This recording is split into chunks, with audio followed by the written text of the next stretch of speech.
Godson Okoye, the presidential candidate of UDP. He joins us via phone today. Good evening, Mr. Okoye. Could you give us your impression of these results released by the Commission so far? Well, good evening, and thanks for the opportunity at least to be online with you guys, considering that this is about the first call I'm getting from you. But it's okay. It's always better to have one than never. Well, we are watching what is going on, and well, first of all, we must commend Nigerians for the peaceful manner in which they conducted themselves so far, both during and after this election. So we commend their patience, and then we also commend INEC for the innovation they've made. It's still too early to give an all-round opinion, but by the time they finish with the second round of announcement, opinions will be better crystallized, and then it will be. But as it is, so far so good. Yes, they've done. We've seen it. Registered voters is, and then those that created the. We saw the issue of the card reader and the way on. It's as a result of the malfunction of the card reader. I don't want to believe, because it might take a number of things. It was almost like a total failure of the card reader. And by the time instruction came from INEC that the manual register be deployed, most people have been frustrated, and most people have gotten tired and gone home. And then some presiding officers, for no reason or for reasons we can't properly explain, refused adamantly to obey the instruction that came from INEC for them to deploy, for them to use the manual register, even though they had. And then that further compounded the problem. But the other sickness, the voting has taken place. We are watching the event and see how it will be. But like we said, one is on record that this card reader, yes, it's an innovation, but it has created some problems in that there is a sharp contrast between the number of registered voters and those that were created and those that voted. So, for be that as it may, it's a human thing, and it's an innovative thing, and this is something that will keep going on. You know, as we go on, we keep affecting them. But then, it also proves us right, because we want that what happened on Saturday was likely to happen. But we are ignored. We are called names. All kinds of things were said against us. But before the world, it was an embarrassment to Nigeria.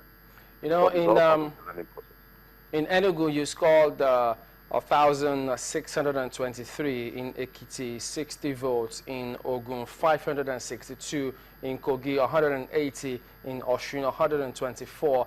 How do you explain your poor showing? Did you get into these elections to win at all? Well, when Channel started, I don't think they had the kind of adversity they have today. So asking me whether I went in there to win is not a good way of appreciating a young person like you. So will you rather run away at 90 and 100 years old? What does this mean to you, though? Hold on. What does this mean to you? And for whatever is what. Are you growing in your democracy as a party? What have you been able to achieve? What I'm that's what I'm telling you, if you can listen. We're in this process to say we know what the problems of this country are. Whether the people listen or they don't listen, we must be consistent in it. And personal interest can never override national interest. For whatever anybody wants to do, whatever you think you can do, come out there and state it. If the people allow you to do it, fine. If they don't allow you to do it, the country does not belong to you. So we'll keep at it till we get the system working. There is no country in the world that achieved perfect democracy within 20 years or 16 years of practice.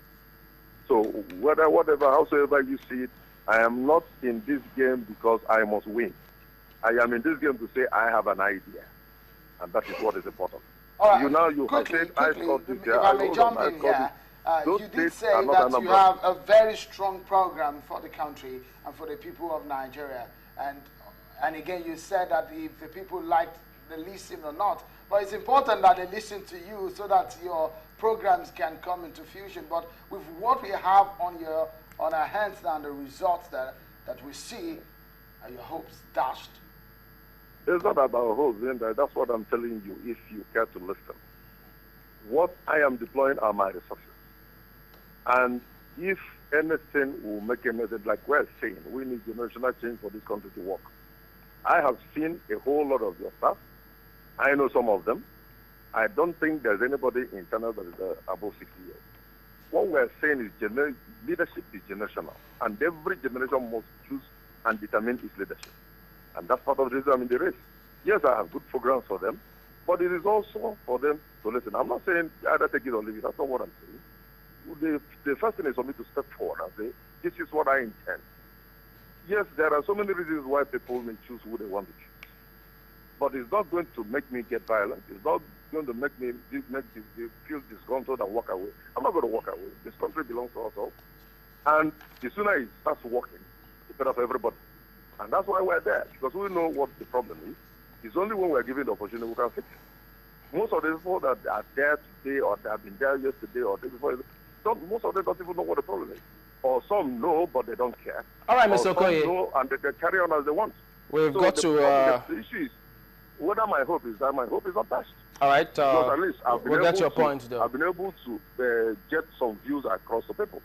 Yes, time will come when people say, oh, that fellow that talked about it, let's listen to what he's saying. Okay, Mr. Okoye. There are so many I'm afraid we have to go. We have to go. Thank you very much indeed. But we'll get across to you subsequently. Mr. Godson Okoye is the presidential candidate of the UDP.